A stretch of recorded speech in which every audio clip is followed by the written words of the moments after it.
कल्हण एक कश्मीरी इतिहासकार और कवि थे। वो 12वीं शताब्दी में रहते थे। उन्हें अपनी किताब राजतरंगिणी के लिए जाना जाता है। यह कश्मीर के राजाओं का एक ऐतिहासिक क्रॉनिकल है। कल्हण ने राजतरंगिणी संस्कृत में लिखी थी। यह किताब प्राचीन और मध्ययुगीन कश्मीर के बारे में जानकारी का एक बहुमूल्य स्रोत है। उन्होंने अपनी किताब लिखने के लिए कई स्रोतों का उपयोग किया। उन्होंने पुराने ग्रंथों, शिलालेखों और सिक्कों का उपयोग किया। कल्हण एक बहुत ही ध्यान रखने वाले इतिहासकार थे। उन्होंने सटीक और निष्पक्ष रहने की कोशिश की। उनका लेखन स्पष्ट और एंगेजिंग है। राजतरंगिणी को भारतीय साहित्य का एक क्लासिक माना जाता है। यह कश्मीर के इतिहास को समझने के लिए एक महत्वपूर्ण ऐतिहासिक ग्रंथ है। यह क्रॉनिकल प्राचीन कश्मीर के राजनीतिक, सामाजिक और सांस्कृतिक जीवन की जानकारी देता है। राजतरंगिणी की शुरुआत कश्मीर की पौराणिक उत्पत्ति से होती है। यह घाटी के एक झील होने की बात करता है। इस झील में जलोदभव नाम का एक राक्षस रहता था। इस राक्षस को अंततः भगवान विष्णु ने मार डाला। विष्णु ने झील को सुखा दिया। इससे कश्मीर की खूबसूरत घाटी बनी। फिर कल्हण कश्मीर के प्रसिद्ध राजाओं के बारे में बताते हैं। ये राजा रिकॉर्डेड इतिहास से पहले राज करते थे। ये कहानियां मिथोलॉजी और हिस्ट्री का मिश्रण हैं। ये प्राचीन कश्मीरियों की मान्यताओं और परंपराओं के बारे में बहुमूल्य जानकारी प्रदान करते हैं। कहानियां भूमि और उसके लोगों के बीच घनिष्ठ संबंध को उजागर करती हैं। गोनंदा वंश कश्मीर में रिकॉर्डेड इतिहास की शुरुआत का प्रतीक है। इस वंश की स्थापना गोनंदा प्रथम ने की थी। वह मौर्य सम्राट अशोक के समकालीन थे। गोनंदा ने कई शताब्दियों तक राज किया। उन्होंने एक मजबूत और समृद्ध राज्य की स्थापना की। उन्होंने अपने क्षेत्र का विस्तार किया और अपनी शक्ति को मजबूत किया। गोनंदा काल में कश्मीर में बौद्ध धर्म का उदय हुआ। अशोक के प्रभाव ने महत्वपूर्ण भूमिका निभाई। उन्होंने कई बौद्ध स्तूप और मठ बनवाए। गोनंदा कला और संस्कृति के संरक्षक थे। उन्होंने शिक्षा और विद्वता को बढ़ावा दिया। उनका शासनकाल कश्मीर के लिए शांति और समृद्धि का काल था। मौर्य सम्राट अशोक ने कश्मीर के इतिहास में महत्वपूर्ण भूमिका निभाई। उन्होंने 3री शताब्दी ईसा पूर्व में कश्मीर को जीता। वो अपने साथ बौद्ध धर्म लेकर आए। अशोक ने कई बौद्ध स्तूप और मठ बनवाए। उन्होंने बौद्ध शिक्षाओं को बढ़ावा दिया। इससे बौद्ध धर्म का प्रसार हुआ। कश्मीर बौद्ध धर्म का एक महत्वपूर्ण केंद्र बन गया। इसने पूरे भारत से भिक्षुओं और विद्वानों को आकर्षित किया। अशोक के शासन का कश्मीर पर स्थायी प्रभाव पड़ा। उनकी विरासत इस क्षेत्र की कला, वास्तुकला और संस्कृति में स्पष्ट है। अशोक के बौद्ध धर्म अपनाने का गहरा प्रभाव पड़ा। इसने शांति और अहिंसा के युग की शुरुआत की। भाग 5 अशांत अंतर्द्वंद, विदेशी आक्रमण और आंतरिक कलह। गोनंदा के बाद कश्मीर को एक अशांत दौर का सामना करना पड़ा। विदेशी आक्रमण हुए, आंतरिक संघर्ष भी हुए। 1ली शताब्दी ईस्वी में कुषाणों ने कश्मीर पर आक्रमण किया।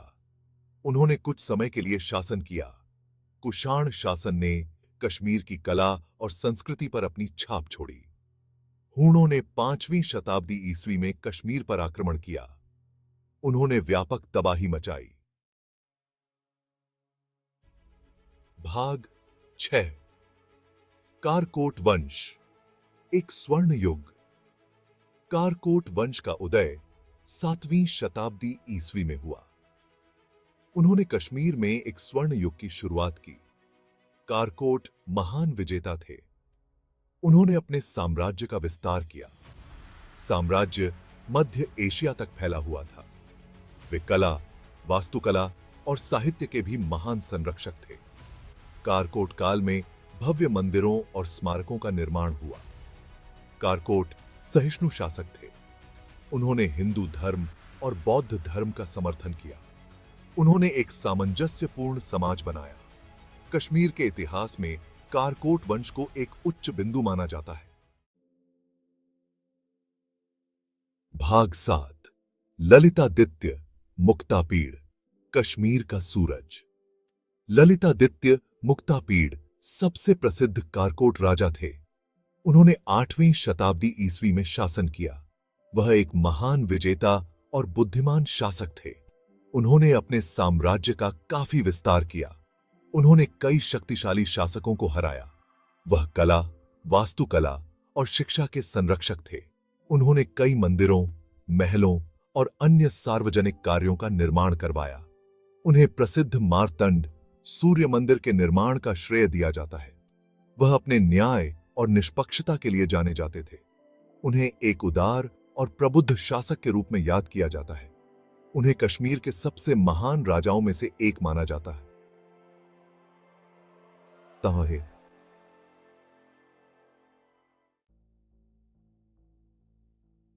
भाग 8 पतन और विखंडन, कारकोटों का पतन। ललितादित्य मुक्तापीड़ की मृत्यु के बाद कारकोट वंश का पतन हो गया। आंतरिक कलह और कमजोर उत्तराधिकारियों ने साम्राज्य को कमजोर कर दिया। अंतिम कारकोट शासक को 9वीं शताब्दी ईस्वी में उखाड़ फेंका गया था। इससे विखंडन और अस्थिरता का दौर शुरू हुआ। विभिन्न राजवंशों और शासकों ने नियंत्रण के लिए संघर्ष किया। इस अवधि में कला, वास्तुकला और शिक्षा में गिरावट देखी गई। कभी शक्तिशाली साम्राज्य छोटे छोटे राज्यों में बांट गया। कश्मीर बाहरी खतरों के प्रति संवेदनशील हो गया। कारकोटों का पतन कश्मीरी इतिहास में एक गौरवशाली युग के अंत का प्रतीक था। भाग 9 लोहार वंश, पुनरुत्थान का दौर। लोहार वंश 11वीं शताब्दी ईस्वी में सत्ता में आया। वे कश्मीर में पुनरुत्थान का दौर लेकर आए। उन्होंने राज्य को फिर से संगठित किया। उन्होंने व्यवस्था और स्थिरता बहाल की। उन्होंने कला, वास्तुकला और शिक्षा को पुनर्जीवित किया। उन्होंने नए मंदिरों का निर्माण किया। उन्होंने विद्वानों को संरक्षण दिया। लोहारों को भी चुनौतियों का सामना करना पड़ा। उन्हें आंतरिक विद्रोहों और बाहरी खतरों से जूझना पड़ा। वे कश्मीर पर अपनी पकड़ बनाए रखने में सफल रहे। उन्होंने सांस्कृतिक और कलात्मक उपलब्धियों की विरासत छोड़ी। लोहार काल को कश्मीरी इतिहास में नवीनीकरण और पुनरुत्थान के समय के रूप में याद किया जाता है। भाग 10 कल्हण की विरासत, एक कालातीत इतिहास। कल्हण की राजतरंगिणी एक बहुमूल्य ऐतिहासिक ग्रंथ है। यह कश्मीर के इतिहास की विस्तृत जानकारी प्रदान करता है। यह एक विशाल अवधि को कवर करता है। पुस्तक एक काव्यात्मक और आकर्षक शैली में लिखी गई है।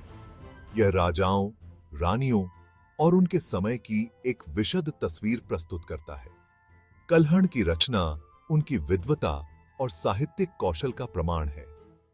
राजतरंगिणी भारतीय इतिहास लेखन में एक महत्वपूर्ण योगदान है। इसने क्रॉनिकलरों और विद्वानों की पीढ़ियों को प्रेरित किया है। पुस्तक जानकारी का एक महत्वपूर्ण स्रोत बनी हुई है। यह हमें कश्मीर के समृद्ध और जटिल इतिहास को समझने में मदद करता है।